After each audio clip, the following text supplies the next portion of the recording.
Well, anyways, we got to do this kind of quick. Yeah. So because I gotta get going. I've got a trip heading out today, and I am hoping to do this in kind of one take, Charlie, uh, so that I can kind of just post it immediately after we record it. So let's try that. But awesome for you to join me, Bridget, for this impromptu recording. It's been way too long, especially since we've had you on this show. So apologies for the gap in the programming for the Thodcast conversations about animation. Yes, welcome. And I'm your host, Philip Elke. I'm up here in northern Minnesota, joined by Bridget in Georgia. How are you doing, Bridget? Pretty good. Yeah. It's been a minute. Summer's always really busy, so I'm glad to be back. Great to have you back. And you did not talk about The Little Mermaid. I don't know. Did you like it? Yay or nay? What did I you? haven't gotten to see it. Okay. I suck. Well, There's so many things I want to see that I haven't had time to see yet. yeah, we were just talking about you had some big traveling advent travel adventure.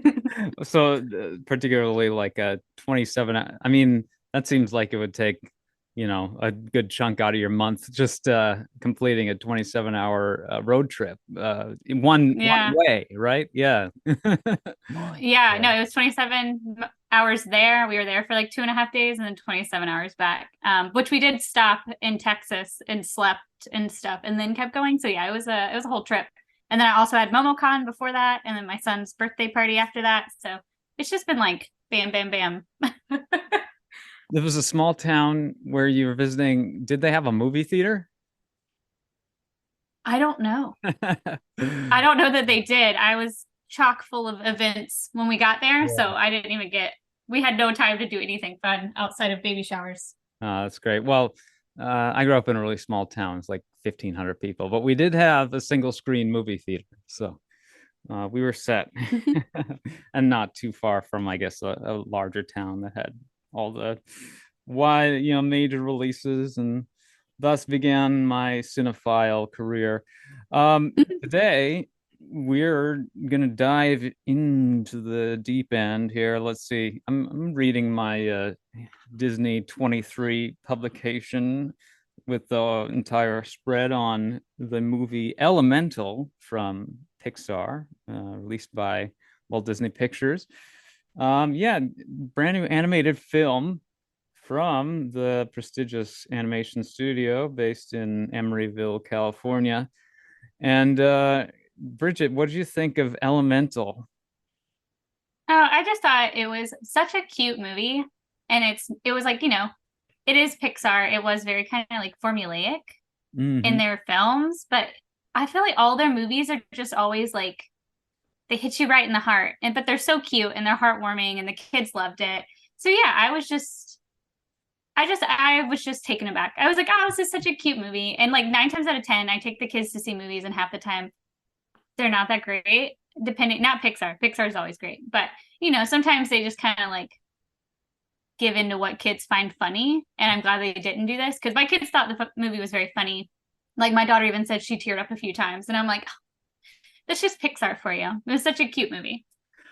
Yeah, there was a particular moment that got me going at the end of this movie. It's kind of a interesting to see like a bona fide romantic comedy enter theaters and be sort of a blockbuster caliber film.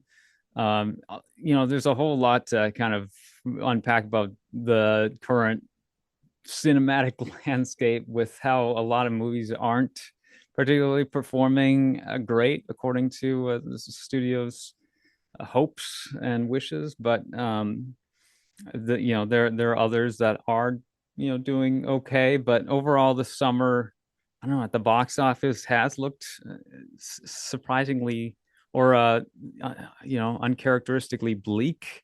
Bridget, do you get that sense that there's a I lot of failure going around?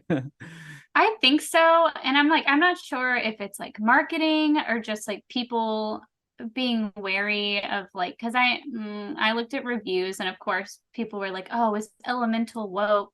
and blah blah blah and stuff like that. And I'm like, I think maybe that is like what is stopping some people from taking their kids to see movies like this, or like I guess anything from Disney, because the last couple of movies, people certain kind of people don't want that, and they don't want their kids to see it or whatever. Yeah, Which I did not know that that was going to be like a thing for Elemental, but apparently it was based on reviews. So that's yeah, I'm like, maybe that's it. that's one angle we've brought up on the show previously. I, don't like getting into it too much. It's, Yeah. but we can wade into it, a touch. But there's that. There's also Disney Plus, which means that a lot of people just assume this will be up on streaming in a couple months. So, if you can save a $150 potentially trip to the cinemas with the entire family, and all the snacks, ticket prices are expensive, um and just wait till you can watch it at home for significantly lower price, then people are going to be very prone to do so. um Yeah. this Well, was and that's not a like, woke film by any means. I mean, I don't yeah, I didn't get that know. either, but I guess because there's a non-binary character.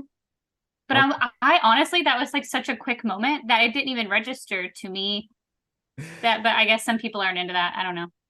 Yeah, it's a traditional romance. I mean, it's sort of in the vein of like a Rob Reiner, Nora Ephron, Nancy Meyers kind of mainstream comedy film. You had all kinds of them in the, when Harry Met Sally, the comedies with Tom Hanks, of course, a mainstay of Pixar films, and Kate, oh shit, who am I thinking of? Not When Harry Met Sally. Um, You what said Kate Blanchett? No. no, anyways, the Harry Met Sally. uh I don't know. and Sleepless in Seattle. Um, the actor Meg, not Kate. Meg Oh, Ryan. Meg Ryan. Okay, I didn't know you were looking for the actress. I was like, what are you looking for? Yeah, yeah. Wasn't she in a movie called like Kate and Leopold? And like, Oh, I yeah, don't know if she was in that, but I do yeah, remember that. yeah, I feel like I 2001. was a bit too young for those when they Yeah. came out. Kate and Leopold with Meg Ryan uh, and Hugh Jackman. Uh, Directed by James Mangold, upcoming director of Indiana Jones and the Dial of Destiny. So interesting connection there. Um, but anyways, yeah, a traditional romantic comedy, which we don't see a lot of like major studio releases that follow this template nowadays. Would you say? Are you a fan of romantic comedies, Bridget? I am. I'm a comedy girl, so you get I don't go seeking out romantic comedies, but if it's a comedy, I'll probably watch it. But Mhm. yeah, I did see that they said that this is like the first time that in one of their movies both characters say I love you to each other. Hmm. Sometimes it's like one says it and not the other. So, but this is like one of the first times that they've both said it to each other, and I was like, oh, that's a cute little fact. Yeah, I mean, regardless of the, I guess, success with which they pull it off, I admire the outcome, and it's largely pretty successful at depicting the romance. And these characters are they're supposed to be arts. They're supposed to be very like elevated, exaggerated, because they are the manifestation of these just these opposite extremes. So how do you deal with these extremes coming together? One's entirely made of water, one's entirely made out of fire. It's kind of funny just how their personalities don't totally reflect how you would expect a normal human to behave, and appropriately so. Would you agree? Yeah, like I thought it was interesting that it's like, oh, they're like people, but obviously because they are these certain elements, they are certain ways. Like, Ember was a hothead. Mm-hmm. Her parents necessarily weren't, but they were like she was a hothead, and Wade was a big crier, and so was his whole family. But I was like, so are all water people like big crybabies, or is it just his family specifically? Yeah. It's I mean, I'm sure that's part of being a water person. You're very mercurial. There's sort of an insecurity potentially, or emotionality that's heightened. But all the characters kind of, especially fire and water, kind of have an irrational side to them. That's particular to, like, what the elements represent with fire. Yeah. What's her name? Ember. She's really hot-headed, and when she's Yeah. anxious at work. Well, if you've ever worked retail, I mean, like, Oh, yep. Customer the service, anything. explosions. Yeah, and of course, this is just great. Disney, of course, being mired in all the woke controversy, having a reference to the Crying Game. Oh, I Yeah. wonder whose idea was to leave that in. But anyway, I Well, I mean, thought it was really funny. Ember was like, I've never cried in my life. And he's like, oh, don't worry, baby girl. I got you. uh, well, she does, like, and it's a poignant scene later on. She cries tears of, like, flames, right?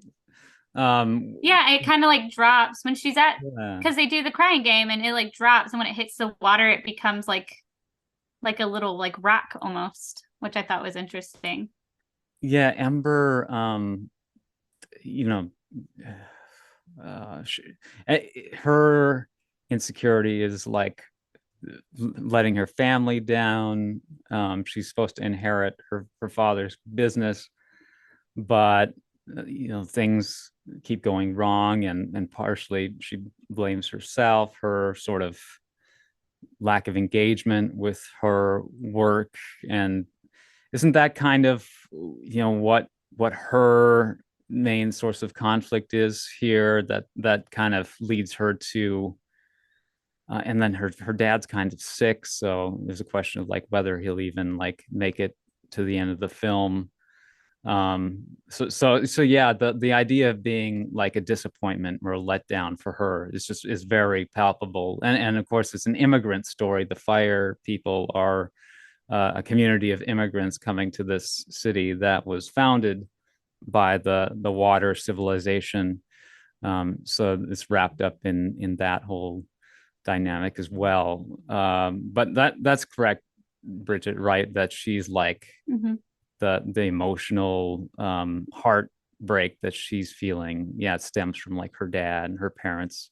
Okay, we're back after a brief interruption, and man, there was a sign that I think we should probably just try to keep this as abbreviated as possible, because I'm really just like uh tripping balls here, just with everything that I've got going on, trying to get ready for traveling. And I don't know, the fact that I've seen a bunch of movies and want to talk about them, but just don't nearly have the time. So I don't know. We'll cut this short. I'm so sorry, Bridget, but thank you for at least being willing to come and share some brief thoughts on Elemental. But yeah, just like some of the emotional stuff with this movie. Ember was crying fire. We have fire and water coming together. So yeah, what did you think of the characters? Ember, Wade, their whole um, personality and family situation. Well, I just thought it was a really, so when going into the movie, I didn't know that it was going to be like, a multi-generational story about, immigrants immigrating to this new place and trying to find their way like in a land where they don't speak the language, which apparently kind of mirrored Peter Son's life because his family were immigrants from Korea. And so I thought I didn't expect that at all. So I thought that like with Ember never like crying and holding it all in because she felt like even though she didn't want to like pick up her dad's store and run it forever for him, she felt like she had to because they sacrificed their whole life and Mhm. all that. And so it kind of led her to like, holding in feelings and exploding and not knowing how to control it. And then Wade, he came from a family where they've always been from here and he kind of has the luxury to always be emotional, and that's kind of where they kind of fight at one point because she's like, yeah, I didn't have the luxury you had where you can just always be emotional and feel everything. She's like, I have to hold it in. So I thought it was like a good dynamic of like, really complex characters that are fire and water. That's true. Yeah, he didn't have a whole lot of filter. Well, that was the whole point of a lot of these. The whole water archetype is that they're pretty unfiltered. Fire, I mean, there's not much you can do there, but yeah, there was all the pressure she was facing from her circumstances. Um, yeah, and like the explosions that kind of sabotaged the store. And then this Wade, I don't know, interesting. Did you think it was, I don't know, he's a city administrator, comes from a rich family, but I guess maybe that gave him access to kind of a nice, cushy job in the public sector. Maybe that's Like how, kind of, yeah. yeah. Well, he even said he was like, oh, I don't know what I want to do. I kind of just, keep jumping from job to job because he had the luxury to kind of do that. Where Amber's like, I have to take over the family business. I have to do this. I can't do what I want to do. I can't have my own things because I have to like continue this family legacy because they sacrificed all this. Because like Wade's family, they were like art people. Yeah. Yeah, no, So that makes sense. Yeah, this, a whole public works utilities subplot. It's like something out of Chinatown, or this isn't necessarily like a noir mystery movie. I just almost zoned out during a lot of that stuff. Uh, do you even particularly remember that subplot? The water, I guess, coming through the canals. What was even yeah. going on? Well, they never say why that barrier had broken down. I just guess because they had turned all the water off in the fire town because they're fire people. They just never thought to like upkeep that area. And maybe that's kind of something that gets into like the nitty-gritty of areas that don't get a lot of attention because immigrants and stuff live there in bigger cities. So Yeah. areas tend to kind of fall in the back burner. And so no one knew there was a problem. And then once there's a big problem, they're like, oh, well, we'll get to it eventually. But by then, like the town gets destroyed by water and they have to kind of rebuild everything that they had to build to begin with. So I'm like, I think it might touch upon like inner city workings and how some areas get neglected. But that's kind of a deeper thing for another time, probably. Yeah, yeah, it's definitely, commentary related to the, the public services that are available to people in certain areas. Um, yeah, I don't know, the store. What was it called? The fire store. The fireplace. Fireplace. There we Oh go. yeah, they had so many puns in this movie. I loved it. I love puns. I'm a dad.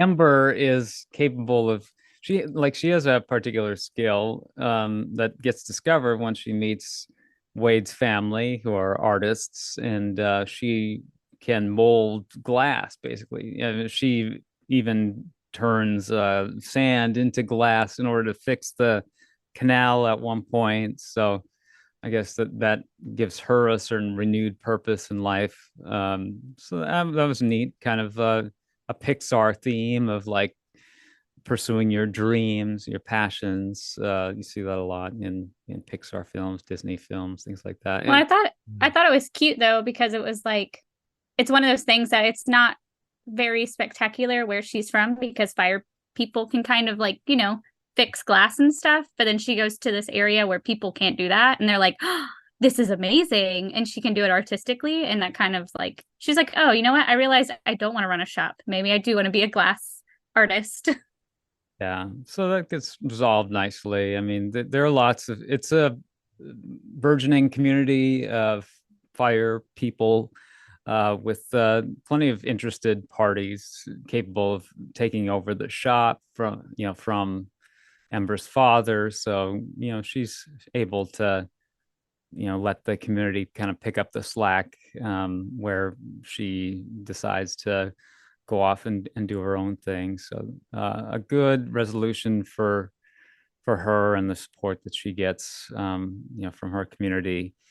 Then, yeah, the whole romance. I don't know. I kind of like the concept of like the Lady Gaga song, Million Reasons, like the dynamic of, you can think of endless, infinite number of reasons why something shouldn't happen. But if you can think of like one good reason why it should, then it's worth pursuing. That calculus of romance or of I guess just finding purpose is noteworthy, and like I think a valuable lesson for people to maintain certain shred of faith and optimism in life, because we can always get weighed down by the negatives without focusing on the positives. And if we can just focus on the positive at least a little bit, it's so much more beneficial, to our health and everyone around us. I don't know, what do you think of that take, Bridget? No, I think it's a good one. I honestly, that's one of my favorite songs by her. So you said that, and I was like, yes, I'm listening. But yeah, I thought it was a really good, because I mean, obviously, that's also a touch on like interracial like couples and stuff. And for a long time, that was like something that was kind of taboo. And so he's like, yeah, like you can sit there and say like, hey, this will never work because of this, and this will never work because of this. But like until you try, like these are the reasons it could be beautiful. It's like they find out that, hey, we can touch each other and we won't die. And which I'm like, it was a very cute story, of course, but I was like, you mean no one has ever tried to touch each other? I was a little sus about that. Yeah. But yeah, but I thought that was like, it was just a really like, it's just I don't know, it was like a good like plot line. It's like, oh yeah, we can't be together because we're so different. But it's like they're really not different. You just are different elements, and that's it.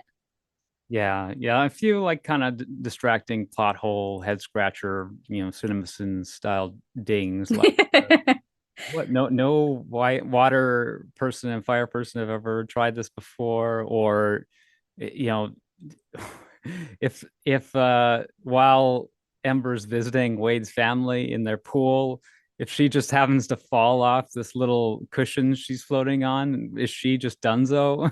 No, the kids, the depiction of those nieces and nephews had me dying, because that is children. They're Yeah. like, will you die if you fall in the water, and start shaking the chair? I'm like, yep, those are kids. This is an accurate description. This is like an accurate depiction of children. Murderous kids. Yeah. Bloodthirsty.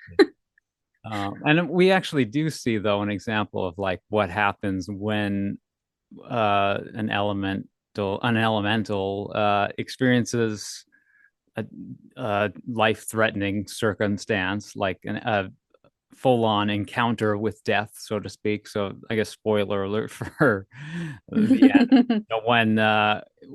When Wade evaporates, but I guess he's able to recover, because we do see that they do show what happens when an elemental dies. The fire, Ember's grandmother, right? It's kind of a Yeah, she just goes out. Yeah, she just snuffed out immediately. And I was like, oh, well. so. I think part of it just has to do with like when your time is up, it's up. But with Wade, like he fully evaporates, but there's enough of him that's sort of retained within the environment, like the bricks of the shop that then recondense into a form that's I guess sustainable enough for him to fully reconstitute himself eventually. So he survives kind of a harrowing circumstance that might be a little unlikely, but I guess because he's youthful and has a purpose to go on, he was able to rebound from that. Yeah, he started evaporating, and I was like, is he going to turn into a cloud? Because sometimes with evaporation, they go up into the clouds, and I'm like, there are clouds here. Oh yeah, Which the air people. yeah, so apparently the clouds are like a nod to Partly Cloudy, the short that Peter Son did. Okay. I don't remember what movie it was before, but I read a little thing about some of the Easter eggs, and it was like Partly Cloudy. That's what the cloud people are based on. It's when like the stork keeps getting these like dangerous babies. It was some short from a long time ago. And then there was also another nod to The Good Dinosaur when they go to the movie theater, but it was The Good Planet, which I was like, oh, that's cute. There were the cloud people in Inside Out, the Mm-hmm. cloud town. So I guess that was a bit of a parallel. Yeah, so water, earth, fire, air. I'm not going to get too much into like some of these tropes that get reused in other places. Yeah, I liked the trees. The little tree kid that kept hitting on Ember. He Mhm. amused me. He would be like, look at my underarm hair, and it'd be a flower, and he'd be like, rips it out. My queen. He was cute. I liked him. No, it's yeah, they I don't know, it seemed like maybe this kind of came from the Pixar whiteboard of brainstorming. Oh, what kind of characters can we bring to life? Elements like they're people that are entirely. So yeah, this parallels closely Zootopia, I would say, and like Cars a little bit too. Inside Out, I heard it. Inside Out is like the biggest one I think of. Inside Out and Zootopia, sort of with like the civilization plus the really abstract type characters. I like that the uh, world was a bit more alien to how we would recognize it as humans than maybe like a Zootopia or a Cars. Just things kind of working in more bizarre ways than we're used to. A few like moments where things just get really kind of bizarre and abstract, but still plenty familiar, for our standards. So I don't know. That part of that maybe makes it a little cliche that it's just such a recognizable world, and yet these characters are so inhuman in many ways. Yeah, that they're so like it's really funny because I feel like Pixar, they like go to the drawing board and they're like, all right, what can we make like people, but not people?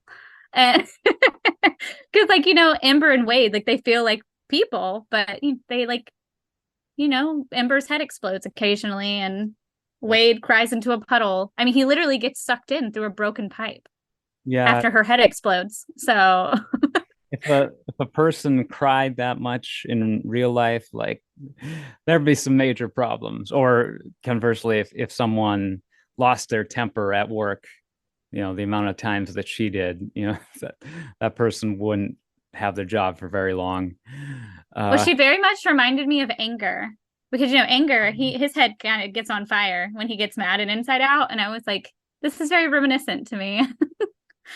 Also joke with like the anthropomorphism in our group chat, like did the elementals build the cars? Is that where the cars come? It doesn't really I work out. know. It's like where do they come from? It all has to tie together. But I did see that there was an Easter egg in Buzz Lightyear in the Lightyear movie for Wade Water. Oh.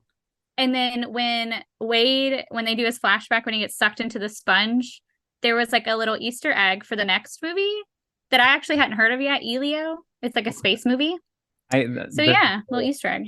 I haven't seen it. What did we see Wade the character in, or was that a Wade Water? What was that in Lightyear? It's a vending machine. It's when they're at the vending machine trying to get food. There's a water bottle and it says Wade Water and it has like a little water guy on it. And I was like, oh, I did not connect those. Yeah, I mean, there's a whole like weird Pixar theory of like the interconnected universe and stuff, but just in terms of like the reality of cars, which is uh obviously been noted as very sus by many people, but like uh, the rule I apply there is different than the anthropomorphism of Elemental, I would say, in that the cars is just, if you've seen Sausage Party, I have. the okay, the Jonah Hill character takes bath salts, and then now he's able to see the world of the food, and and so it's basically like Cars is just our world, but seen from an altered state. So So someone goes to a party, has a good time, and now they're seeing cars. Okay. exactly, that's Cars all aren't that. real. Yeah, it's not like this was a civilization born out of like cars that evolved from other creatures or something. It's just a certain filter that's applied to our already existing reality. So each Cars movie is a trip. Okay, I Yeah. got it. um, Tripping on bath salts, which aren't actually like bath salts. There, it's like No. Yeah, no. so don't try it at home. Elemental must be a trip on mushrooms. Yeah, That's my maybe new theory. That's my new theory. it doesn't. It doesn't. The one-to-one transplant onto our reality doesn't work quite so much, but there's this close enough similarity. So I don't know. Yeah, that's like when people they find themselves in another universe living out a separate life. There's probably plenty of people who have had experiences where they are living as like a water elemental or a fire element, earth. Yeah, and they're in this crazy civilization on this strange planet or something. Obviously, Is that a nod to Strange Planet? strange worlds, a Strange World. Yeah. yeah, similar I guess archetype or situation, I guess, between this film Elemental and Strange World, like very zany concepts, but also kind of struggling to make an impression with audiences a little bit. So uh, no, and obviously I've never done drugs. I joke about I it. haven't either. Yeah, I'm very boring. I'm too anxious for that. Saying I can't even handle alcohol. It's just like, no. Obviously, it's funny because I don't like, I would never. It's like you can't even talk about this without people thinking you're like judging behavior or something. It's like, no, none of that. I like learning stories about people's experiences, and analyzing. So just, I try to keep these podcasts kind of clean and not, you know, be unlistenable by youths should they happen The to youths. overhear some of these conversations. But no, it's just a lot of bizarre stuff out there that like kind of is fun. You can poke fun at a little bit, and these movies certainly do.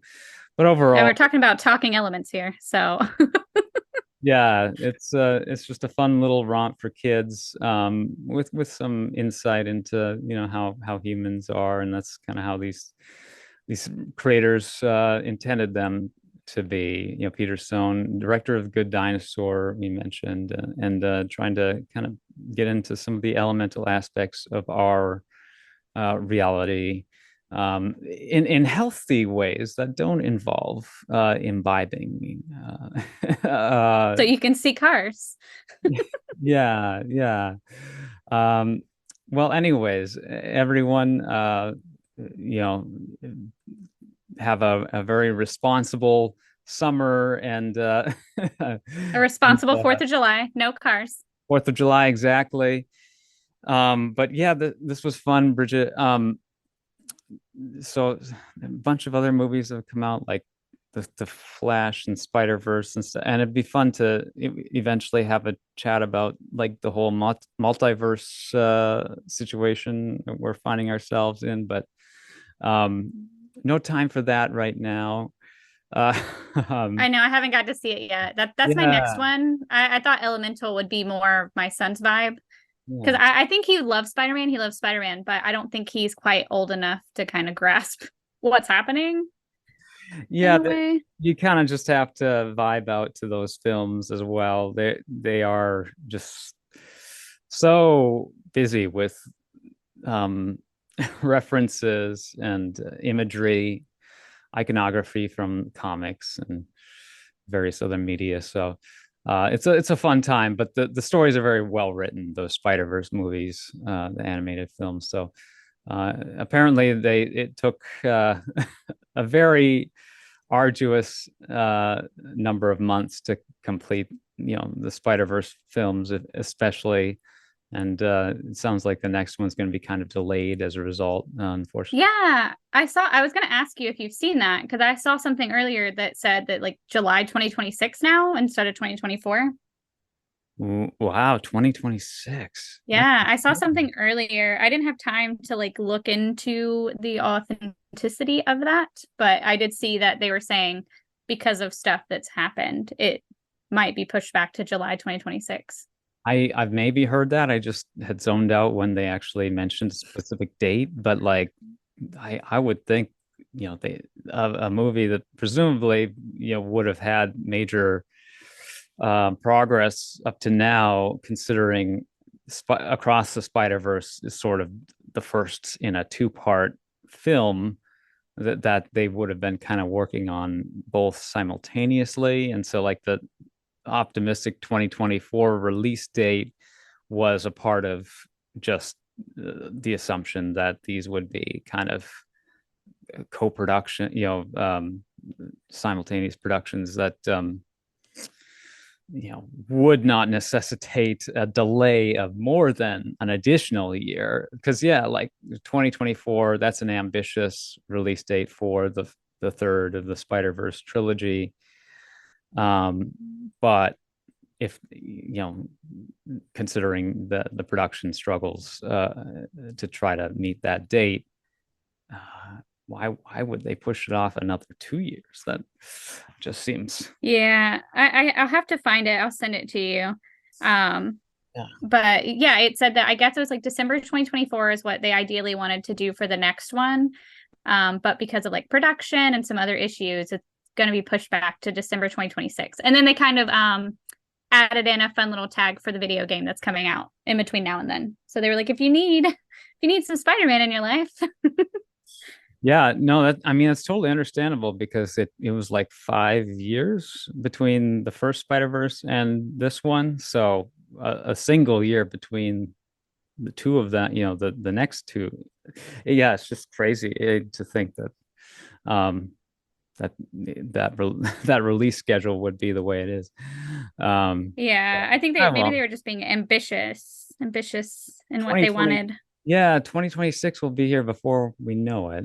Um, I mean, yeah, honestly, like 2020 seems like a decade ago. So I'm sure it'll fly by. yeah. All right. Okay, so final thoughts on Elemental. Just a super cute movie. I really liked the message. I even liked the whole like the generational thing where it's like he didn't have closure. The dad didn't have closure with his dad, and so at the end, she does like the little respect bow from their culture. So it was like it was just like so it was so cute, and especially as a parent, I relate to that because I'm like, oh, I hope one day my kids will realize like everything we did for them, but that we did that so they could be their own person later on. So I'm like, that was a really cute little touch. And of Yeah. course, I just liked it. It was just so cute.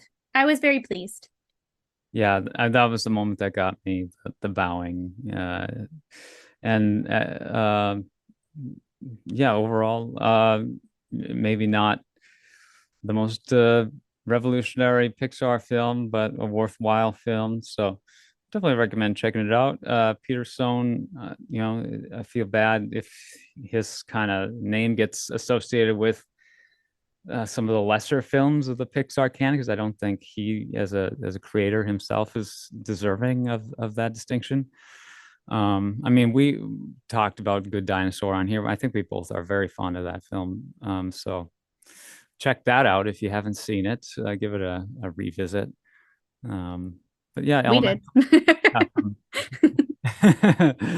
No, yeah. I mean, some people are much more glowing about certain Pixar films than others. And to me, I don't know, The Good Dinosaur, something like that, like the the difference in quality just isn't as dramatic as I think a lot of people make it seem. So I don't know, a lot of just very kind of overinflated opinions out there on the internet that float around. Whenever something, I don't know, sometimes whenever something is just a little bit of a disappointment, people then feel the license to really just unload, and it gets a little unfair. But go see Elemental. Pixar, is such a huge, has such an important legacy in animation. So, like, if there are signs that things aren't quite, as strong as they once were, then people are quick to raise the red flag. But they're all. I think Disney's kind of going through a bit of a restructuring period. Hollywood in general, you got the writer strike going on, so just hang on and see what happens. Yeah, if you guys don't support Pixar, they're just going to keep making live action movies and nothing else. Oh, yeah. Okay. Original films. That's an important thing. Yes. Yeah, original ideas. This is a romantic film. So yeah, support original stories. And good to see kind of a romantic comedy. And yeah, no pressure about checking things out. I don't know, especially knowing that this will eventually, of course, come to streaming and Disney Plus. So, all right, well, whatever you decide to do, thank you for listening to the Thodcast, conversations about animation. Bridget, do you have any social media you want to share? Yeah, sure. You can find me on Instagram at Bridget. That's Bridge with a T, 5246. Yeah. All right. Find Thodcast at Thodcast on Twitter and Instagram. Find me at Philip Elke on Twitter and Instagram. The Thodcast Conversations about Animation is at thodcast.com. Streaming all kinds of places. Leave a review on iTunes, Spotify, etc. Everyone out there, thanks for listening. You'll have a magical day. Have a wonderful week and warm hugs.